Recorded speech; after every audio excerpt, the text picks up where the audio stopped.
Bueno, hermanos, damos gracias al Señor, ¿cierto? Muy lindo día en esta ocasión. Am, Tenemos fueguito y todo. Igual, no sé, quiero pedirle a los hermanos atrás, no sé si pueden abrir más la puerta para que el calorcito se vaya. No sé, no, cierre la puerta, hermano, para que se mantenga el calorcito. Am, Abran su Biblia, hermanos, en Hebreo. Vamos a seguir con nuestro estudio de Hebreo, ¿cierto?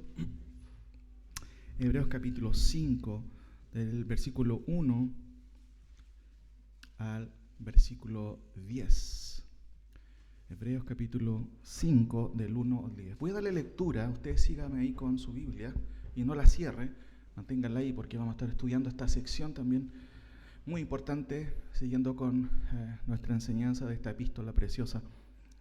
Porque todo sumo sacerdote tomado de entre los hombres es constituido a favor de los hombres en lo que a Dios se refiere, para que presente ofrendas y sacrificios por los pecados, para que se muestre paciente con los ignorantes y extraviados, puesto que en él también está rodeado de debilidad, y por causa de ella debe ofrecer por los pecados tanto por sí mismo como también por el pueblo.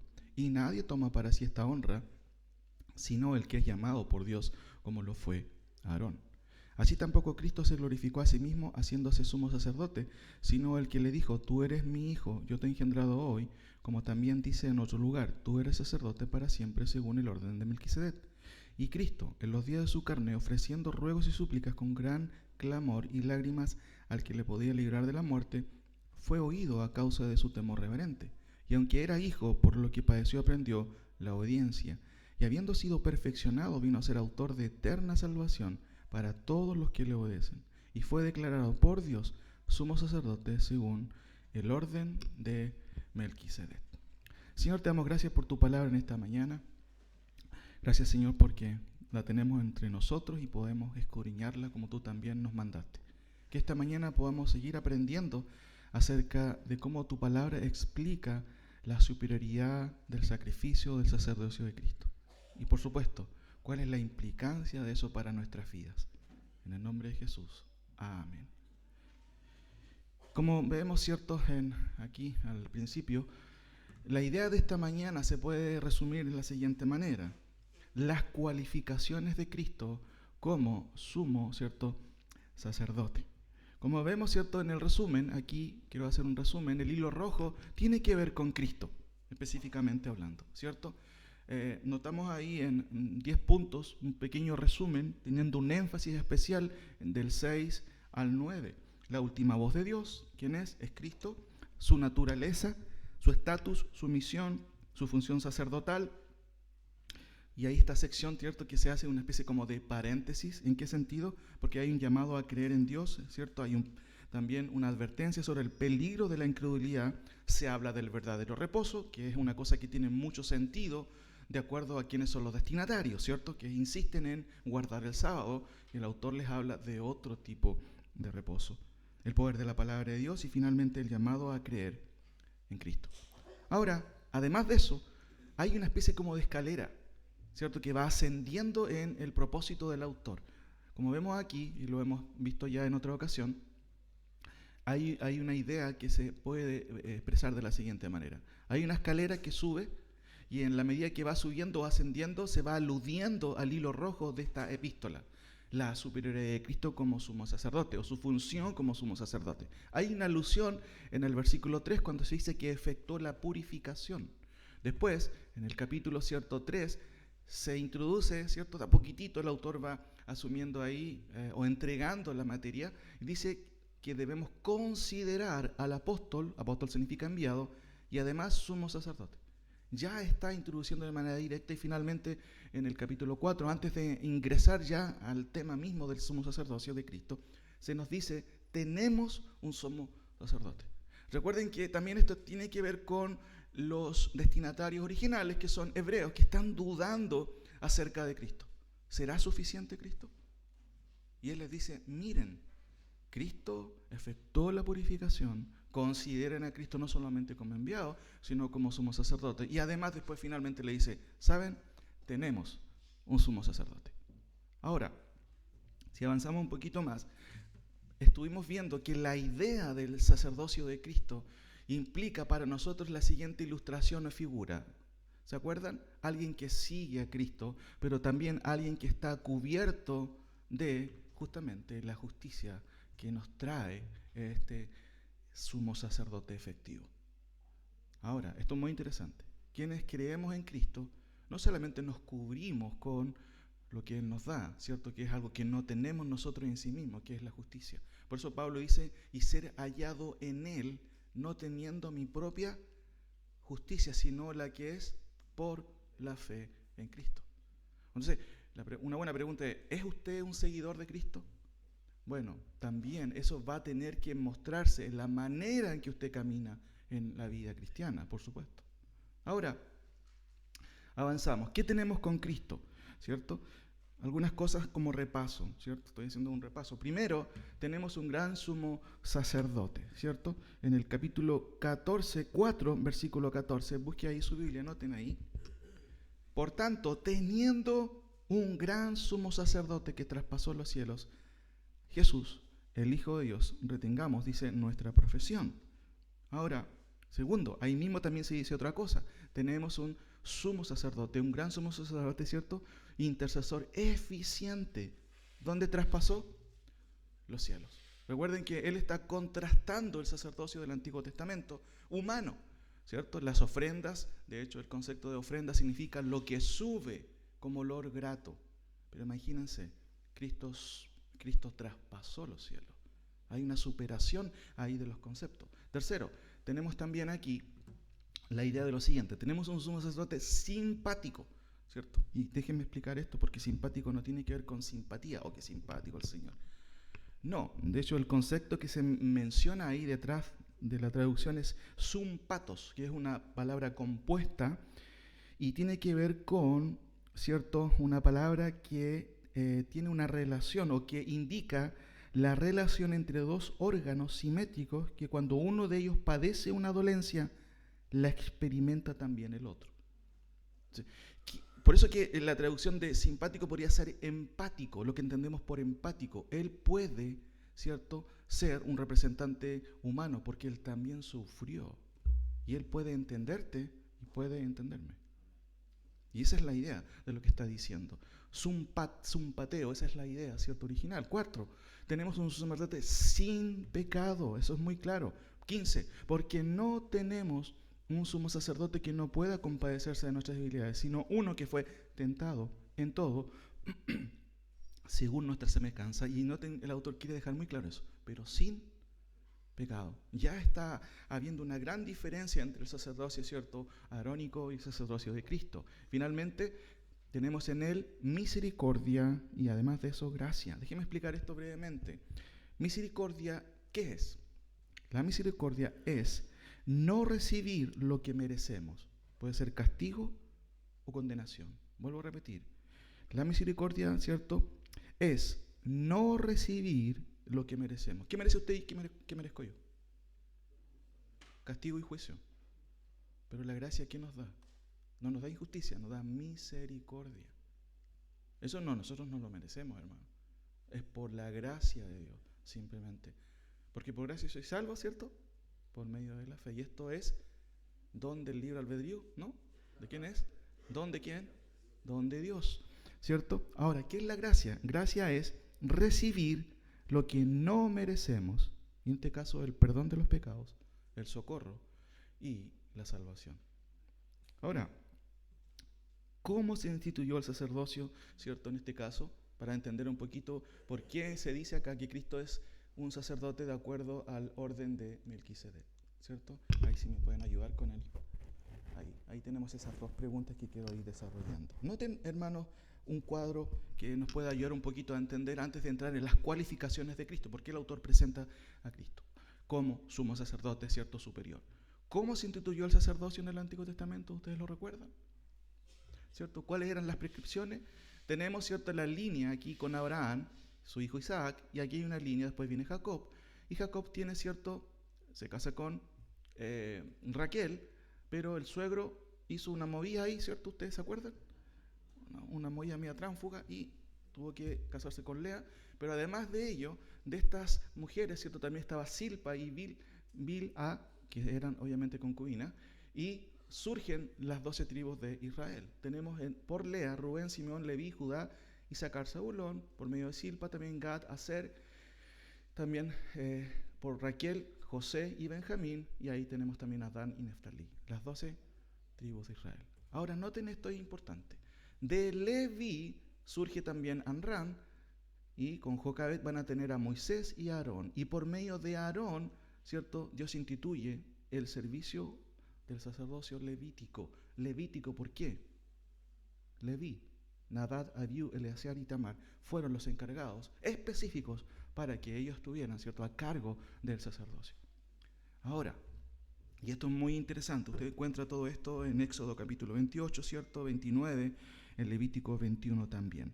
Ahora, noten lo siguiente. ¿Cristo de qué línea viene? Estuvimos introduciéndolo con anterioridad, pero Cristo viene de Judá, ¿cierto? Ahí está Tamar, vemos toda esta línea, ¿cierto?, en este sentido genealógica. Rahab, y ¿cierto?, va a casarse con, en este caso, vemos aquí, con Salmón. Ruth y Boz van a tener, ¿cierto?, ahí a los abuelos de David, Obed, Isaí, y de David, ¿cierto? Ahí vemos a Salomón también. ¿Y de dónde viene? Después surge también Jesús. Este es un pequeño resumen. Recuerden que aquí hay muchos más nombres, pero ¿cuál es la idea? Jesús, hermanos, viene de la línea de Judá. ¿Y los sacerdotes de qué línea eran? Entonces, una buena pregunta es la siguiente. Miren, perdón, ahí está. ¿Por qué Jesús asumió un papel sacerdotal si no provenía de la tribu de Leví? Vamos a terminar aquí, hermano. No. Hermano, miren, sigamos entonces con el estudio. Noten aquí, el orden sacerdotal arónico, vamos a hacer un pequeño resumen aquí, ¿cierto?, de lo siguiente, antes de entrar en el tema. Esto es una introducción. El orden sacerdotal arónico, según el Antiguo Testamento, fue instituido por Dios. Ahí tenemos algunas citas, no voy a explicar mayormente. Fue establecido solo para la tribu de Leví y solo Dios lo designó. Noten Hebreos capítulo 5, versículo 4. Dice, y nadie toma para sí esta honra, está hablando del sacerdocio, sino el que es llamado por Dios, como lo fue Aarón. Nadie podía llegar un día al culto y decir, yo quiero ser sacerdote, ¿cierto? O, no sé, a veces la gente en el día de hoy quiere que las cosas son fáciles, no sé, hace un tiempo atrás vino alguien aquí, no sé si quería ser pastor de la iglesia y no era ni de la iglesia. Cosas curiosas que pasan, ¿cierto? Bueno, aquí en este contexto, ¿cierto?, nadie podía decir, yo quiero ser sacerdote. No, ¿eres de la tribu de Leví? Si no, no puedes hacerlo. Entonces aquí tenemos un gran dilema. Cristo no es de la tribu de Leví. Y claramente, con justa razón. Porque esa línea es totalmente inferior para alguien que es superior, hermano. Ahora, déjenme explicar, y aquí ya entramos en el tema mismo, ¿cierto?, para poder entender. Noten, el orden sacerdotal arónico, según el autor de la epístola, es el siguiente. Ahí tenemos un sacerdote, ¿cierto? Déjenme explicar una última explicación. Fueron constituidos a favor de los hombres. Versículo 1, noten. Porque todos somos sacerdotes, tomados de entre los hombres, en este caso de la tribu de Leví, es constituido a favor de los hombres en lo que a Dios se refiere, para que presente ofrendas y sacrificios por los pecados. Entonces un sacerdote era un representante de los hombres, aunque también, ¿cierto?, un mediador, pero un mediador temporal. Recuerden que había toda una sucesión ahí, hijos, ¿cierto?, también seguían después el trabajo o el ministerio de los padres, era una cosa que no terminaba nunca. Segundo, fueron constituidos para ofrecer sacrificios por los pecados, como notamos en el versículo 1. Tercero, notamos otra cosa ahí también importante, debían ser pacientes con los ignorantes, extraviados y débiles. Aparte que debían sacrificar, valga la redundancia, sacrificios cruentos, sangre derramada, y sacrificios incruentos, o sea, sin derramamiento de sangre. Debía ser un representante también empático, capaz de comprender, paciente, y de hecho es muy interesante, hermano, en el versículo 2, para que se muestre paciente con los ignorantes y extraviados, puesto que él también está rodeado de debilidad. La palabra paciente es la palabra metriopateo, muy interesante, y significa moderar la pasión. ¿Ha conocido personas que les cuesta controlar las emociones? ¿Cierto? Yo pensaba, a lo mejor aquí se está refiriendo a los diabéticos, ¿cierto?, que de repente pierden el control, ¿o no? No, mentira. No tiene nada que ver, pero Qué interesante, hermano, controlar la pasión. Muchas veces, no sé, nos cuesta, vemos ejemplos, a lo mejor en nuestra propia casa, cuando a veces los enojos se exaltan por sobre el límite, ¿cierto? Por sobre lo que debería hacer. ¿Y por qué el sacerdote tenía que ser una persona controlada, no solamente empático? Porque él también estaba sujeto justamente a la misma debilidad. ¿Se imaginan llegar ahí al sumo sacerdote y decir, he pecado? ¿Por qué has pecado? No puedes, no tienes derecho de estar aquí, fuera de aquí. No, no debía ser así. Ahora, ¿qué más? Noten, debía ofrecer sacrificios por sus propios pecados, porque él era pecador también. Debía ofrecer sacrificios por los pecados del pueblo, como dice el versículo 3, ¿cierto? Y también no podía autodesignarse, como acabamos de leer. Y por causa de ella debe ofrecer por los pecados tanto por de sí mismo como también por el pueblo. Y nadie toma para sí esta honra, sino que es el que es llamado por Dios. Ahora, aquí vamos con los argumentos, hermanos, del autor de Hebreos, de la razón de por qué Cristo asume también el papel sumo sacerdotal y por qué razón, siendo de la tribu de Judá, tiene todo el derecho a hacerlo. Ahora, primero, ¿cuáles son sus prerrogativas? ¿Cierto? Perdón, ahí tenemos una imagen de lo que vamos a ver ahora. ¿Cuáles son sus prerrogativas, en este caso, como sumo sacerdote? ¿Cuáles son sus cualificaciones? Notemos, hermanos, que la palabra cualificación, o se llama cualificación, al acto de cualificar, y cualificar alude a lo que se otorga a alguien en virtud de sus características, naturaleza o derechos. Hermanos, nosotros no cualificamos a Cristo. Dios lo ha cualificado por su rectitud, por su perfección. Por eso es importante entenderlo. Cualificaciones también tienen que ver con prerrogativas o derechos propios que tiene una persona. El punto es, Cristo cumple con los requisitos para ser un sumo sacerdote aprobado por Dios. Versículos 5 y 6, notemos ahí. Así tampoco Cristo se glorificó a sí mismo haciéndose sumo sacerdote, sino el que le dijo, tú eres mi hijo, yo te he engendrado hoy. ¿Quién dijo estas palabras? Dios. Ahora, como se observa en el 4.14, tenemos un gran sumo sacerdote, ¿cierto? Y esta es una declaración con propósito apologético para los destinatarios de la carta, que eran constantemente atacados por los judíos incrédulos, por los judaizantes. El punto es, nosotros estamos o no estamos, ¿cierto?, desprovistos de un mediador. De hecho, tenemos un gran sumo sacerdote. Y aquí hay un mensaje entre líneas para los judaizantes. ¿Saben qué? Incluso es mejor que Aarón. Imagínense para una audiencia, ¿cierto?, que está en constante duda, ¿será suficiente Cristo? Y el autor le dice, ¿pero cómo se les ocurre? Tenemos un sumo sacerdote y de hecho es mejor que Aarón. ¿Cómo eso pudo haber calado en la mente de los judaizantes? Ahora, ¿por qué es mejor? Noten que es mejor porque el autor ya viene diciendo muchas cosas de él.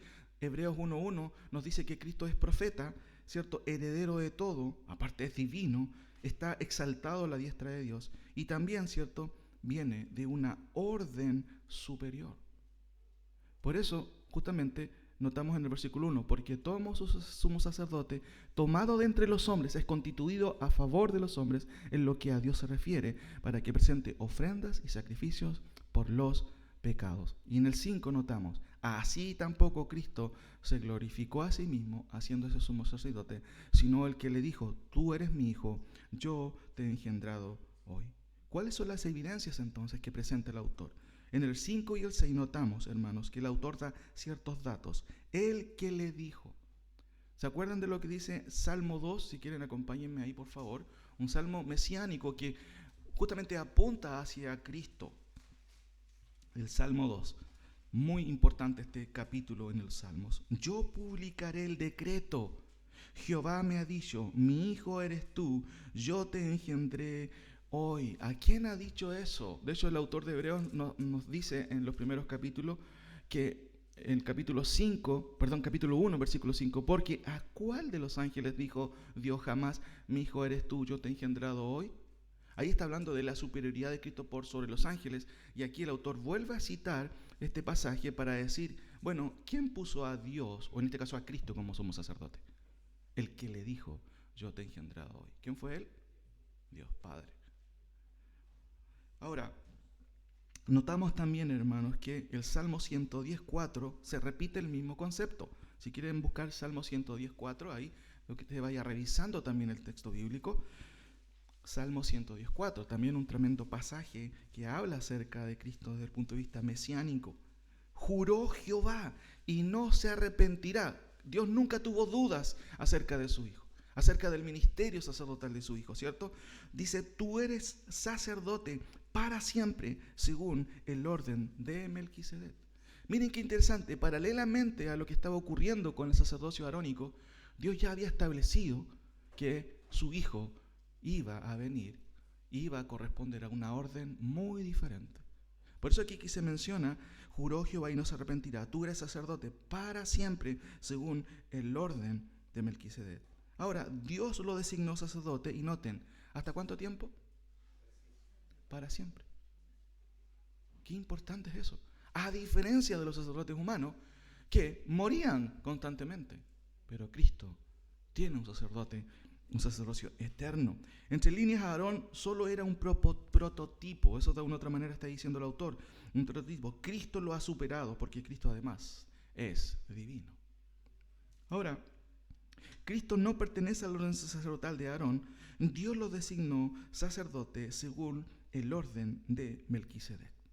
Entonces, lo primero que tenemos aquí, ¿cierto? ¿Cuáles son las cualificaciones de Cristo como sacerdote? Bueno, Dios lo estableció.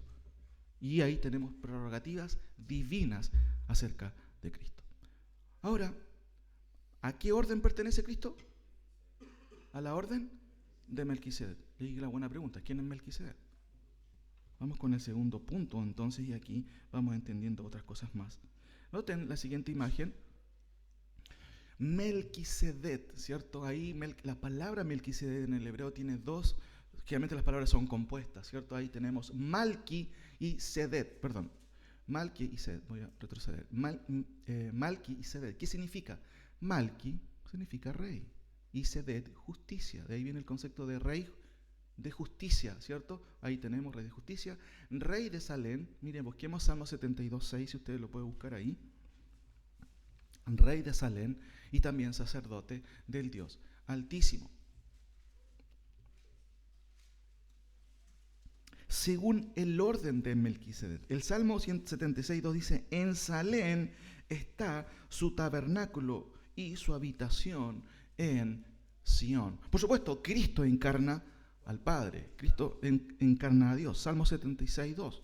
Ahora, notemos por favor, cuando dice según el orden de Melquisedec, esto se refiere a una sucesión, ¿cierto?, de rango o de carácter, implica dignidad, ¿cierto? Y también, por supuesto, un estatus para quien asume esta situación.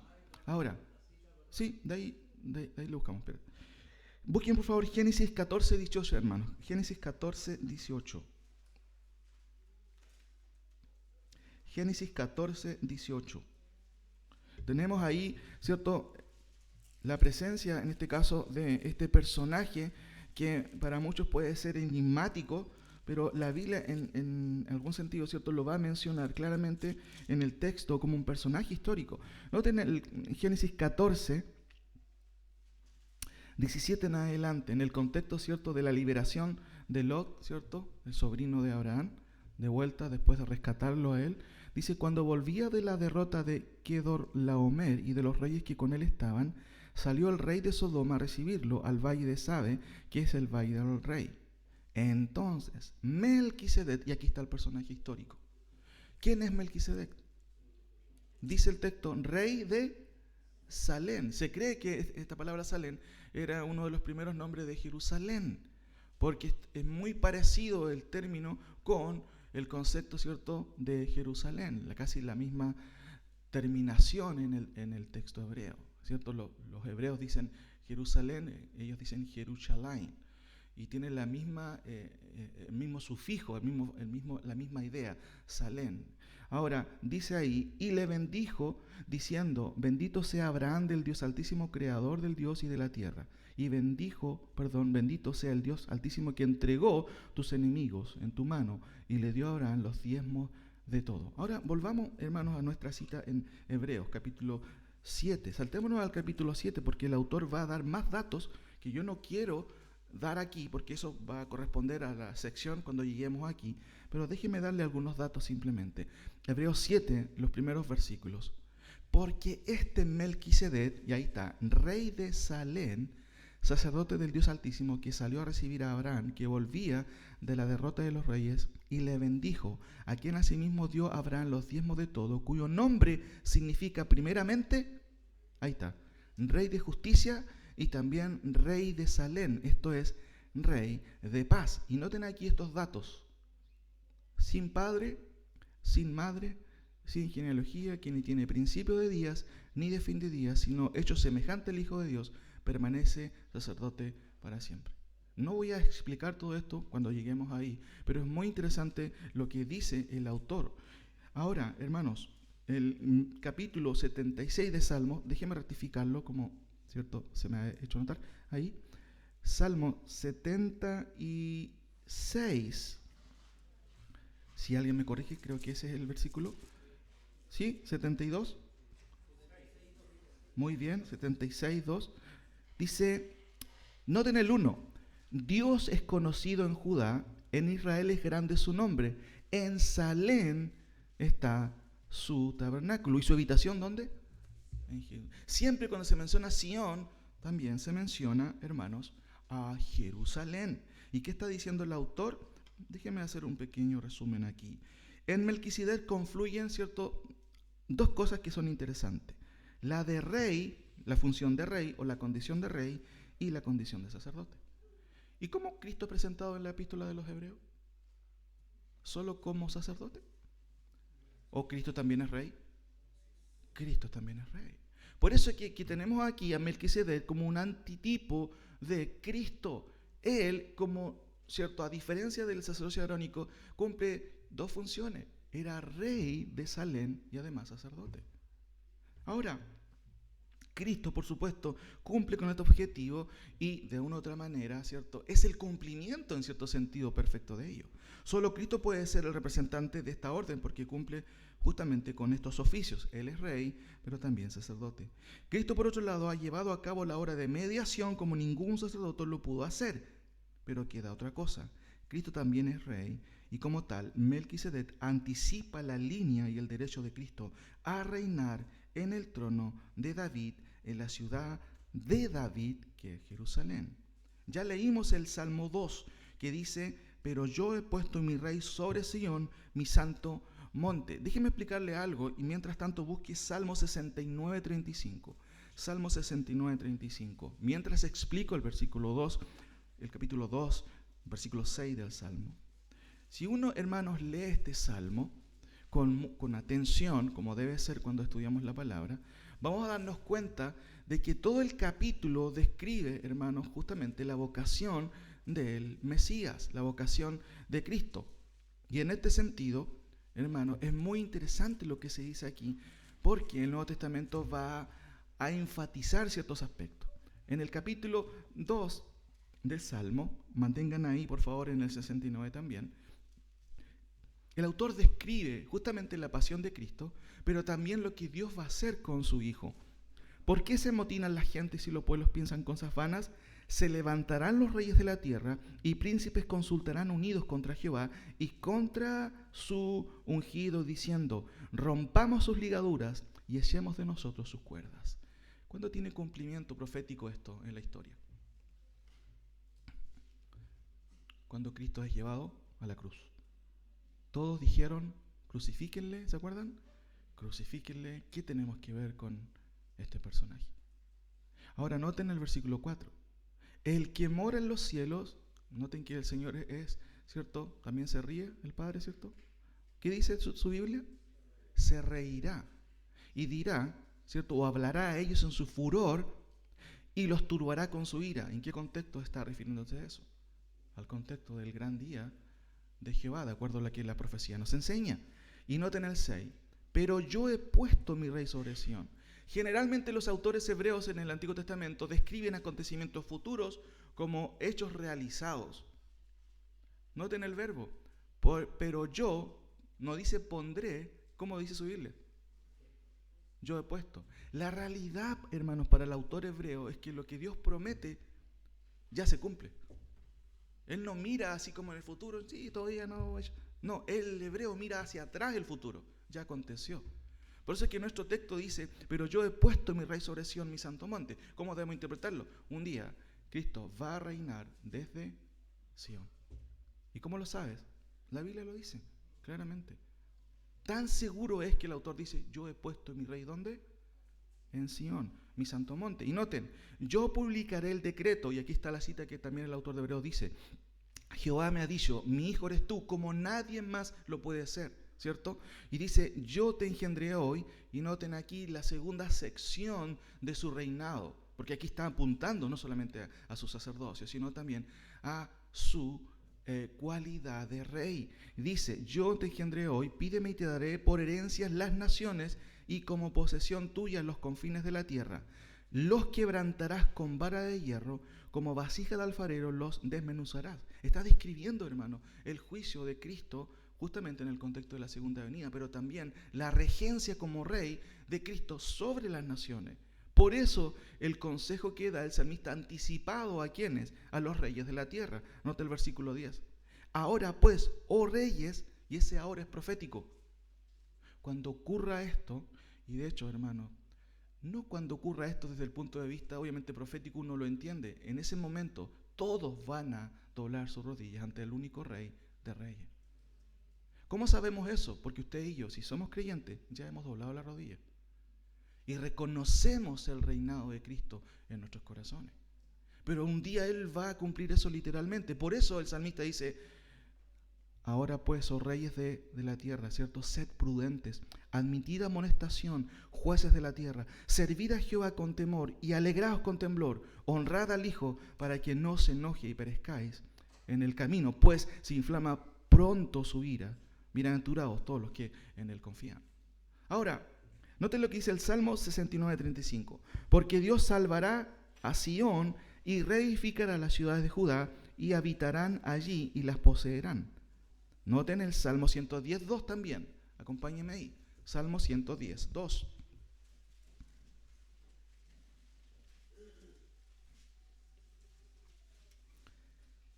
Jehová enviará ¿desde dónde? De Sión, ¿qué cosa?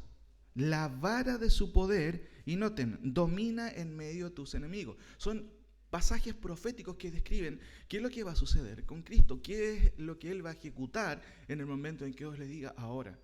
Noten ahora lo siguiente, Isaías 2:3, por favor, Isaías 2:3.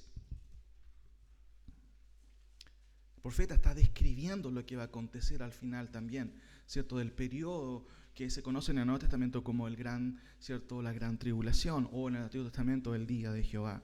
Isaías 2:3. Y vendrán muchos pueblos y dirán, venid y subamos al monte de Jehová. ¿Cuál es el monte de Jehová? Sión, ¿cierto? A la casa del Dios de Jacob, y nos enseñará sus caminos y caminaremos por sus sendas. Miren qué importante, porque de Sión, y hermanos, Sión no es la iglesia, como cree la teología reformada. Sión es Sión, de acuerdo al contexto, de acuerdo al sentido propio de los textos, y dice ahí, porque de Sión saldrá la ley, y de Jerusalén la palabra del Señor. Ahora, hermanos, hay una esfera espiritual del reino de Cristo hoy, por supuesto. La Biblia dice, más buscar primeramente el reino de Dios y su justicia. Los creyentes entendemos que ahora Cristo es nuestro Señor y nuestro Rey, y vivimos de acuerdo a sus normas. Un día las naciones van a reconocer eso, hermano. Ahora, déjeme explicar algo interesante. Desde el punto de vista bíblico y profético, claramente Cristo va a reinar un día en la tierra. En el día de hoy, ¿cierto? Hay una idea muy propia en los gobiernos que tienen que ver con el gobierno laico. ¿Has escuchado esa palabra? ¿Y qué significa ser laico? Es lo opuesto al clero. Y siempre se alega, los políticos alegan, tenemos que ser un gobierno laico. O sea, no queremos la influencia de la religión. Mala noticia. Cristo va a ser rey un día. Y Él va a instaurar sus normas y su ley, no solamente para su pueblo, sino todos van a tener que reconocer, hermanos, a Cristo como el único Rey de reyes y Señor de señores. Noten lo que dice Isaías 2 que acabamos de leer. Y vendrán muchos pueblos y dirán, no, queremos un gobierno laico. No. Van a decir, venid y subamos al monte de Jehová, a la casa del Dios de Jacob, y Él nos enseñará sus caminos y caminaremos por sus sendas. Qué tremendo, hermano. Qué tremendo este pasaje. Ahora, tenemos entonces, hermanos, aquí y avanzamos con lo que acabamos de ver. Sus prerrogativas, cierto, divinas. Él viene del orden, por supuesto, de Melquisedec, pero ¿quién lo aprobó? ¿Quién lo autorizó? Dios, desde incluso antes de los tiempos, de hecho, en lo que vemos en los profetas. Ahora, avanzamos con lo segundo. ¿Cuáles son sus prerrogativas humanas? 6 y 7. Volvamos ahí a Hebreos, por favor. ¿Cuáles son, en este caso, sus prerrogativas humanas? ¿Cómo Él puede, cierto, ser un representante de los hombres? Porque claramente lo es, porque Él es hombre, también 100% hombre. Versículos 6 y 7. Como también dice en otro lugar, tú eres sacerdote para siempre según el orden de Melquisedec. Y Cristo, en los días de su carne, ofreciendo ruegos y súplicas con gran clamor y lágrimas al que le podía librar de la muerte, fue oído a causa de su temor reverente. Miren qué interesante, porque el autor menciona estos aspectos propios de la debilidad humana. Noten, vuelvo a leer. Y Cristo, en los días de su carne, ofreciendo ruegos y súplicas con gran clamor y lágrimas. Por eso que se dice que Cristo es un sumo sacerdote empático o que puede compadecerse. ¿Por qué? Porque Él también lloró. Él también sufrió. Él también clamó al Señor. Yo no sé si usted ha clamado al Señor, pero es importante de repente en la vida, ¿cierto?, darnos cuenta que a veces necesitamos clamar al Señor. Ahora, ruegos, súplicas, gran clamor y lágrimas son la experiencia de los hombres. Aún así, Cristo en su condición humana también los experimentó. Y Pablo nos da un complemento teológico también muy interesante en Filipenses 2. Vamos a Filipenses por un momento. Un pasaje paralelo también que nos ayuda a comprender justamente la humanidad de Cristo, pero al mismo tiempo su exaltación. Tremendo pasaje. Los teólogos piensan que esto es un himno, ¿cierto?, por la riqueza de lo que se dice acerca de Cristo. Filipenses 2:5, haya pues en vosotros este sentir que hubo también en Cristo Jesús, el cual siendo en forma de Dios no estimó el ser igual a Dios como cosa que aferrarse, sino que se despojó a sí mismo, tomando forma de siervo, hecho semejante a los hombres, y estando en la condición de hombre, noten, se humilló a sí mismo, haciéndose obediente hasta la muerte y muerte de cruz. Hermano, qué increíble que el Dios, el creador del universo, se haya humillado. Esta es una gran lección para nosotros que muchas veces nos cuesta tanto humillarnos, hermano. Somos tan orgullosos a veces. Hermano, podemos aprender mucha teología acerca de Cristo, pero siempre la teología es práctica. Y noten Cristo cómo revela, ¿cierto?, la Escritura su humillación. Es tremendo. Nuestra mente quizás no sé si alcanza a entender todo, pero algo es claro. Hermanos, Él tomó forma de siervo, como dice también Hebreos, y sufre las condiciones humanas.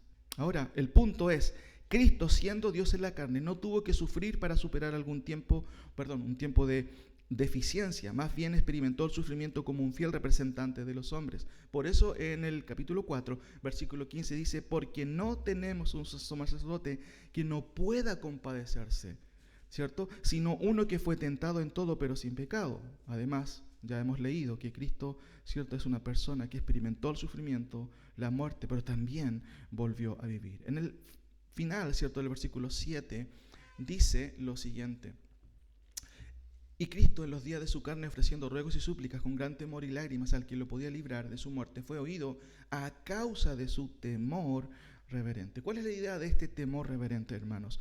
No fue una cuestión de miedo, no, sino de sumisión y devoción al Padre. Un pasaje que deja ver lo anterior es Juan 18, ¿cierto? 10, si me pueden acompañar. Juan 18, versículos 10 y 11. La Biblia siempre habla del temor de Dios y el temor a Dios, pero Cristo, por supuesto, cumple con ambos aspectos, pero no había aquí un temor, un miedo en sí. No. El temor de Dios tenía que ver con reverencia a Dios. Juan 18, 10 al 11 dice, entonces Simón Pedro, que tenía una espada, la desenvainó e hirió al siervo del sumo sacerdote y le cortó la oreja derecha, ¿cierto? Claramente ahí vemos a un Pedro totalmente reaccionario. Y el siervo se llamaba Malco. Y Jesús entonces dijo a Pedro, mete tu espada en la vaina. La copa que el Padre me ha dado, ¿no la he de beber? El temor, hermanos, reverente implicaba hacer las cosas como el Padre lo había estipulado. ¿Podía Jesús haber hecho una masacre ahí de sus perseguidores? Por supuesto. Pero él se sometió al Padre en temor reverente. En 5:8 también dice lo siguiente, y aunque era hijo, aprendió la obediencia, hermanos, y todos los hijos de Dios, por supuesto, tenemos que aprender a obedecer. Sin embargo, aquí la idea de, y aunque era hijo, subraya la idea de que siendo Cristo el Hijo por excelencia, no recibió y él tampoco reclamó un trato especial. Cristo obedeció simplemente. Por eso, hermanos, es un ejemplo para nosotros también de lo que Cristo ha hecho. Finalmente, hermanos, tenemos las prerrogativas sacerdotales, el versículo 8 al 10. Y aunque era hijo, dice el texto, ¿cierto? Por lo que padeció aprendió la obediencia, y habiendo sido perfeccionado vino a ser autor de eterna salvación para todos los que lo obedecen, y fue declarado por Dios sumo sacerdote según el orden de Melquisedec. ¿Cuáles son sus prerrogativas sacerdotales? Tenemos sus prerrogativas, ahí me adelanté un poquito, tenemos sus prerrogativas divinas, lo vemos en el versículo 5 y 6, sus prerrogativas humanas y también sus prerrogativas sacerdotales, cualificaciones que vienen de parte de Dios. Hermanos, después de explicar las prerrogativas divinas de Cristo, su derecho al sacerdocio, ¿cierto? Y subrayar su condición humana como un representante legítimo de los pecadores, el autor vuelve a retomar la cuestión del sacerdocio de Cristo, pero enfatizando los resultados superiores de su sacerdocio. Versículo 9. Antes de haber llegado a ser autor de eterna salvación, Cristo recorrió el camino estipulado. Fue comisionado por Dios, ¿cierto? En la eternidad. Fue autorizado por Dios. Demostró su dignidad a la perfección. Se sometió a la disciplina del dolor, ¿cierto? Pasó por el valle de la muerte sin vacilar. Demostró sus cualificaciones por medio de su obediencia al Padre. Y a esto se refiere el autor con haber sido perfeccionado. En este sentido, hermanos, su perfeccionamiento no tenía que ver con un mejoramiento moral. Recuerden que Cristo era sin pecado, sino con llevar o llegar a la meta con respecto al plan de salvación. Fue perfeccionado. ¿Para qué? Para ser un salvador eficiente. No solamente un sacerdote eficaz y eficiente, sino también un salvador. Por ende, por supuesto, un salvador, si es un intermediario. Ahora, llegó a ser también príncipe de todos los sacerdotes, autor de eterna salvación, ¿cierto?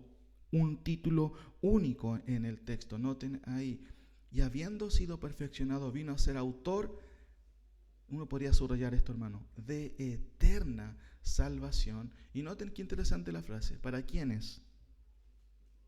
¿Para quiénes vino a ser autor de eterna salvación? Para todos los que lo dicen. Déjeme decir algo sobre eso, pero antes mencionar lo siguiente.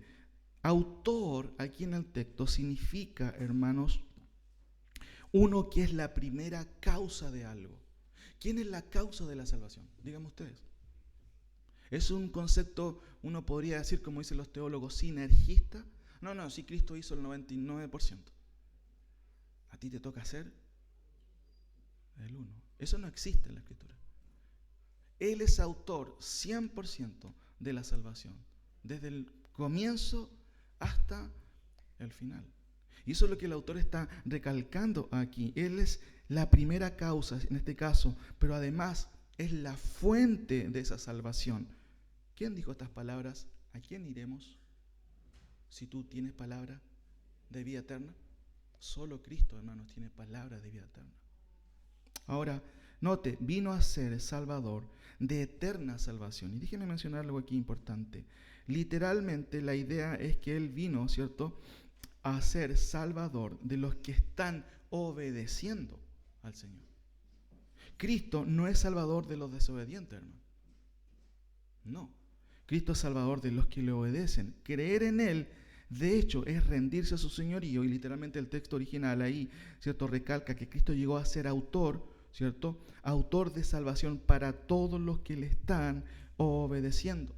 Hermano, la salvación salvífica o la fe salvífica nunca está separada de la obediencia a Cristo. ¿Cómo saber que eres salvo? Siempre surge una pregunta, no sé si usted en algún momento de su existencia se ha preguntado, ¿seré salvo? ¿Seré salvo? A la edad en la adolescencia generalmente vienen esas dudas existenciales. ¿Habré hecho la oración del pecador de manera correcta? ¿O tengo que hacerla otra vez? Y ahí vienen un montón de otras prácticas, ¿cierto? Hermanos, la Biblia nunca menciona a los escogidos como con nombre y apellido, pero sí los menciona por medio de su condición, por medio de su conducta. Es tan claro el texto cuando dice, y habiendo sido perfeccionado, vino a ser autor de eterna salvación para todos. Uno dice para todos. Ojo, para todos los que le obedecen. Una buena pregunta, ¿usted es obediente o desobediente? Y no estoy hablando si obedece al pastor o a los ancianos, aunque eso es parte de su responsabilidad, como el autor de Hebreos lo va a decir al final. Pero usted debe obedecer al Señor en primer lugar. ¿Demuestra mi conducta que yo obedezco al Señor? ¿O hago lo que quiero? Hermanos, qué importante es esto. Vuelvo a repetir. Noten un versículo interesante, 1 de Pedro 1, por favor. Vayan ahí, qué interesante. Confirma también lo que dice el autor de Hebreos. La fe salvífica, hermanos, nunca está separada de la obediencia a Cristo y la obediencia a Él. No es ajeno o es algo ajeno a la fe. Es la otra cara de la moneda. Noten lo que dice 1 Pedro 1, versículos 1 y 2. Pedro, apóstol de Jesucristo, a los expatriados, elegidos según la presencia de Dios. Noten qué interesante. ¿A quién escribe el autor? Él da un dato geográfico. No está dando un dato político aquí. Estos no son exiliados comunistas, no. Son expatriados que huyen de la persecución, hermanos, romana. Pero noten, además nos da otro dato, un dato teológico. Aparte de ser expatriados, ¿qué son? Elegidos. ¿Cómo que no está la elección en la palabra del Señor? Está súper clara en el texto. Pero noten la característica, elegidos, ¿cierto?, en santificación del Espíritu. Y noten esta palabrita. ¿Elegidos para qué? Para obedecer. Entonces, una buena pregunta, ¿quiénes son los elegidos? Los que son obedientes, hermano. Cuando ves un creyente fiel, obediente al Señor, ahí tú ves un ejemplo de alguien que ha sido elegido. No tienes que obligarlo, obedece al Señor de manera, ¿cierto?, autónoma. Hermanos, vuelvo a insistir en esto, aunque la idea no es ser majadero, pero es importante mencionarlo y decirlo. Si usted no obedece al Señor, eso es una muy mala seña. Muy mala seña. ¿Por qué? Porque Dios no salva a personas que anden como quieran. Porque Dios capacita a quien es elegido para obedecer. Y es muy claro esto en el texto y en muchos otros pasajes. Ahora, déjeme concluir con lo siguiente. ¿Cuál es la idea y qué es lo que hemos visto en esta ocasión? Las cualificaciones de Cristo como sumo sacerdote. Él no venía de la tribu de Leví, venía de la tribu de Judá. Pero esto tiene mucho sentido. ¿Por qué razón? Es porque Cristo viene de una orden superior. ¿Y cuál es esa orden? ¿Se acuerdan? Melquisedec. El autor ya introduce materia acerca de Melquisedec y en el capítulo 7 va a seguir mencionando otros datos más. No hay más datos en la Biblia, pero ya introduce esta idea para decir, sí, está bien, Cristo no es de la tribu de Leví, es de la tribu de Judá. Y con justa razón, porque él corresponde a un orden superior. Y ahora concluyo con lo siguiente. Noten las diferencias que notamos en cuanto a justamente las prerrogativas de Cristo versus la prerrogativa que tenía el sacerdocio arónico. Aarón, como representante oficial del sacerdocio humano, ¿cierto? Dice el texto ahí, era un hombre natural. ¿Y Cristo qué era? Hombre por encarnación, pero a diferencia de Aarón, ¿qué era? Un hombre perfecto. Segunda cosa que vamos viendo que son las diferencias. El sacerdocio arónico constituido estaba por sacerdotes imperfectos. ¿Y Cristo? Un sacerdote perfecto, ¿cierto? Sin pecado, dice el texto. El primero de muchos. ¿Y Cristo qué es?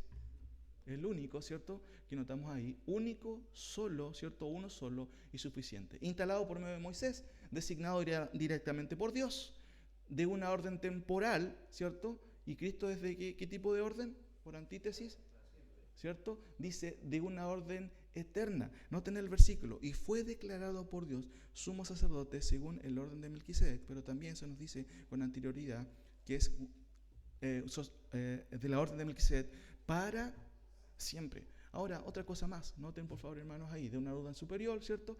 Es Melquisedec. Ofrecieron animales, ¿y qué Cristo ofrece? Él ofrece, hermanos, su propia vida, se ofreció a sí mismo. Muchos sacrificios, una y otra vez. ¿Y cuál es la frase que se repite en Hebreos? Díganme ustedes. Muy bien, ahí lo tenemos, ¿cierto? Una vez, para siempre, un solo sacrificio eficaz, perfecto, y podríamos añadir definitivo, ¿cierto? Y finalmente expiaron el pecado provisionalmente. ¿Y Cristo? ¿Cuál fue la cualidad de su sacrificio? Él expió el pecado, ¿cierto? De manera definitiva y eterna. Hermanos, noten por favor cómo podríamos concluir esto. Bueno, noten el capítulo 4, por favor. Y quizás esto nos remite un poquito al contexto antes de seguir avanzando después de nuestro estudio. Noten el versículo 14, un buen versículo para concluir.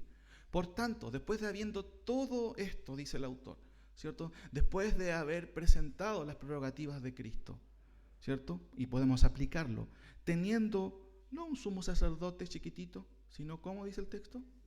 Un gran sumo sacerdote que traspasó los cielos, Jesús, el Hijo de Dios. Andemos a medias. Esa es la conclusión. ¿Qué dice su Biblia? Retengamos nuestra profesión. Retengamos significa no sueltes, como cuando tú tienes el control remoto en la casa, ¿cierto? No, aquí se refiere por supuesto a algo mucho más sublime. Hermanos, retenga su fe, no naufrague, retenga su fe o su profesión. ¿Por qué razón? Hermanos, ¿qué otro sacerdote podría usted tener? Por eso me gusta mucho cuando dice también, ¿a quién iremos, Juan? ¿Cierto? Ahí Juan registra las palabras de Pedro. ¿A quién iremos si tú tienes palabras de vida eterna? Palabras de vida eterna. Oremos. Señor, te doy gracias por tu palabra. Te doy gracias porque tu palabra nos presenta todas las cualidades de nuestro Jesucristo, de nuestro amado Señor, de nuestro Salvador. Qué gran Salvador tenemos, Señor. ¿Cómo poder huir, Señor? Perdónanos, Señor. Ayúdanos a no ser tercos, a no ser orgullosos. Por favor, destruye cualquier actitud que no esté correcta a la luz de tu palabra, Señor. Y ayúdanos a entender que aún tú moriste por todas esas cosas que a veces presentamos, que a veces manifestamos, Padre, tristemente, de manera negativa. Padre, el autor nos presenta quién es nuestro Señor. Por favor, ayúdanos a ser conscientes, Padre, de que un día vamos a necesitar urgentemente de un sacerdote. Y cómo huir, ¿cierto?, del mejor sacerdote que tú nos has dado.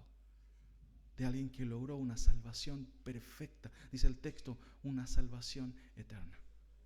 Por favor, Señor, ayúdanos. Ayúdanos a ser consecuentes con lo que decimos creer. Ayúdanos a ser consecuentes con lo que tú requieres de nosotros. Teniendo este tremendo mensaje que debería provocar en nosotros alegría, gozo, pero también esta actitud de servicio a ti, Señor. Por favor, Señor, ayúdanos. En el nombre de nuestro Señor Jesucristo. Amén.